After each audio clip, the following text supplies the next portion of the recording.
क्या super power America पर एक बार फिर टेररिस्ट अटैक हो सकता है?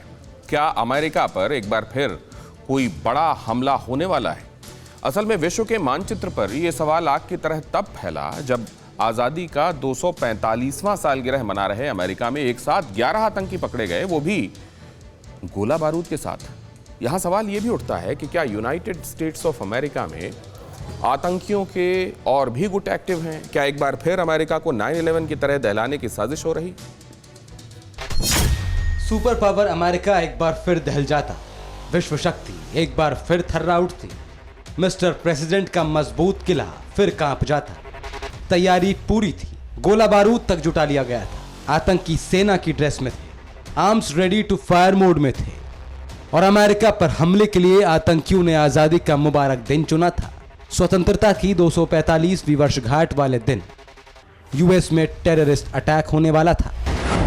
ऐसे में सवाल उठता है कि क्या यूएस में 9/11 जैसे आतंकी हमला हो सकता है? क्या यूएस के हवाई हमले से मिलिशिया बौखला उठा है? अमेरिका के ताजा घटनाक्रम को देखें तो शनिवार देर रात यहां टेरर अलर्ट का हेवी सायरन बजा।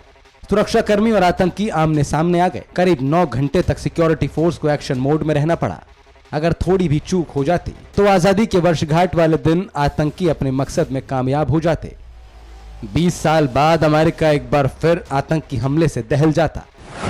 शिकंजे में 11 आतंकी, यूएस में 9/11 जैसे हमले की तैयारी। 20 साल बाद बॉस्टन में आतंकियों का बदलापुर। देखिए, यह अमेरिका के बॉस्टन शहर की तस्वीर है। रात करीब 1 बजे पुलिस हरकत में आई। सड़क के दोनों ओर पुलिस वैन और फोर्स दौड़ने लगी। हाईवे को भी बंद कर दिया गया। इसके बाद संदिग्ध गाड़ियों की तलाशी शुरू हुई। तो फिर जो दृश्य सामने आया वो हैरान करने वाला था। गाड़ियों के अंदर आतंकी ऑटोमेटिक हथियारों से लैस थे और इन्हें काबू करने में पुलिस को 9 घंटे लग गए। दरअसल रात 1 बजे अमेरिका के बॉस्टन में एक सैनिक ने 2 कारों को ब्रेक डाउन लेन में रुका हुआ देखा, जिसमें राइफल और पिस्तौल से लैस लोग बैठे थे। इन्होंने पुलिस को बताया कि वो राइज ऑफ मूड्स के सदस्य हैं, जो ट्रेनिंग के लिए रोड आइलैंड से मेन की यात्रा कर रहे हैं। लेकिन जब पुलिस ने इनसे पहचान पत्र और हथियारों की परमिट मांगे तो ये जंगल में बिखर गए, जिसके बाद पुलिस ने राजमार्ग को बंद कर दिया और आतंकियों को शांतिपूर्ण तरीके से सरेंडर करने को कहा। लेकिन संदिग्धों के बिखर जाने के कारण कई राउंड की बातचीत करनी पड़ी, जिसके बाद सुबह 2 लोगों को हिरासत में ले लिया गया। सुबह 10 बजे के बाद 7 और लोगों को पकड़ा गया। कुछ देर बाद 2 और लोगों को पुलिस ने दबोचा। इस तरह कुल 11 आतंकी गिरफ्तार किए गए।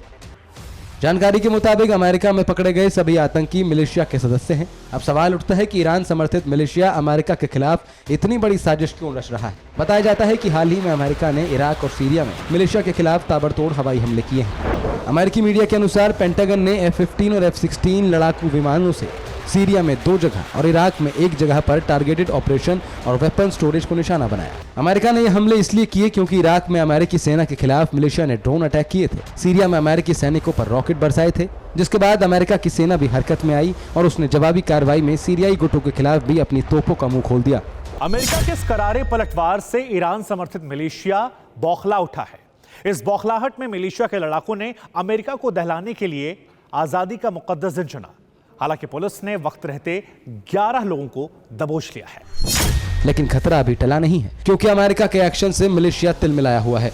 हो सकता है कि अभी कई आतंकी अमेरिका में छुपे हों और सुपर पावर को दहलाने की योजना पर काम कर रहे हों। Bureau report, TV9 Bharatvarsh. फिक्र आपकी, सोमवार से शुक्रवार रात 9 बजे सिर्फ TV9 भारतवर्ष पर।